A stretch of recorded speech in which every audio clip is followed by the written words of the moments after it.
आकाशवाणी है। अब आप विमलेंदु पांडे से समाचार सुनिए।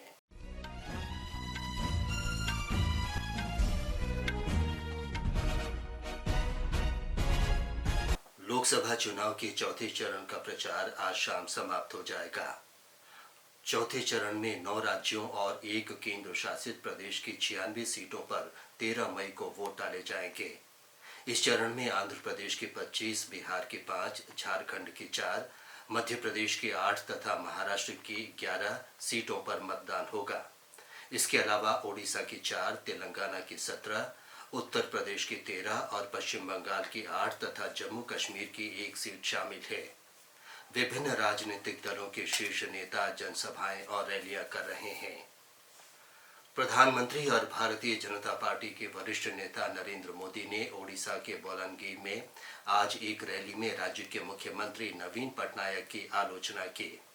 उन्होंने कहा कि श्री पटनायक ने खनिज संपदा से संपन्न ओडिशा में 25 साल के शासन के दौरान विकास का काम नहीं किया और लोगों को गरीब बनाए रखा है। श्री मोदी ने कहा कि रोजगार के लिए युवा गुजरात जैसे राज्यों की ओर पलायन कर रहे हैं और किसानों को उनके कृषि उत्पादों का सही मूल्य नहीं मिल रहा है।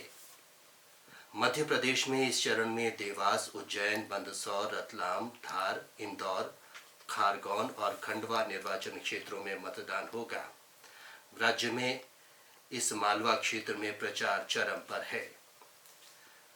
कांग्रेस अध्यक्ष मल्लिकार्जुन खड़गे आज बिहार के समस्तीपुर और मुजफ्फरपुर में जनसभाओं को संबोधित करेंगे।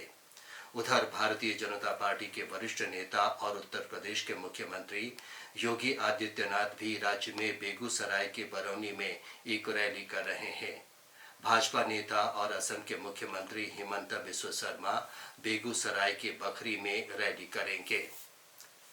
राष्ट्रीय जनता दल के वरिष्ठ नेता तेजस्वी प्रसाद यादव ने आरोप लगाया है कि भाजपा राजनीतिक लाभ के लिए आरक्षण को समाप्त करने और संविधान को कमजोर करने का प्रयास कर रही है। श्री तेजस्वी आज बिहार के दरभंगा में अलीनगर में जनसभा को संबोधित कर रहे थे। झारखंड में लोकसभा की 4 सीटों के लिए प्रचार के आज आखिरी दिन भारतीय जनता पार्टी, झारखंड मुक्ति मोर्चा और कांग्रेस सहित अन्य दल एड़ी चोटी का जोर लगा रहे हैं। प्रधानमंत्री और भारतीय जनता पार्टी के वरिष्ठ नेता नरेंद्र मोदी आज शाम चतरा संसदीय निर्वाचन क्षेत्र में एक रैली करेंगे। रैली के लिए सुरक्षा के कड़े इंतजाम किए गए हैं। कांग्रेस नेता राहुल गांधी आज आंध्र प्रदेश के कडप्पा में जनसभा को संबोधित करेंगे। प्रदेश कांग्रेस अध्यक्ष वाई.एस. शर्मिला रेड्डी इस सीट से कांग्रेस उम्मीदवार हैं। आंध्र प्रदेश में एक ही चरण में 13 मई को लोकसभा चुनाव के लिए मतदान होगा।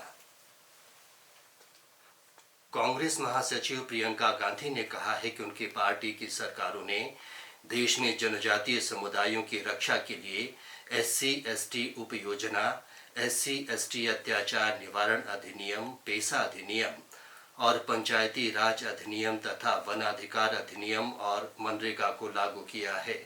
आज उत्तरी महाराष्ट्र के जनजातीय बहुल नंदुरबार जिले में एक रैली में उन्होंने मणिपुर हिंसा पर NDA सरकार के रवैये की आलोचना की। आम आदमी पार्टी के वरिष्ठ नेता अरविंद केजरीवाल ने भारतीय जनता पार्टी पर एक देश एक नेता के विचार को बढ़ावा देने का आरोप लगाया है। श्री केजरीवाल ने आरोप लगाया कि भारतीय जनता पार्टी आम आदमी पार्टी को खत्म करना चाहती है।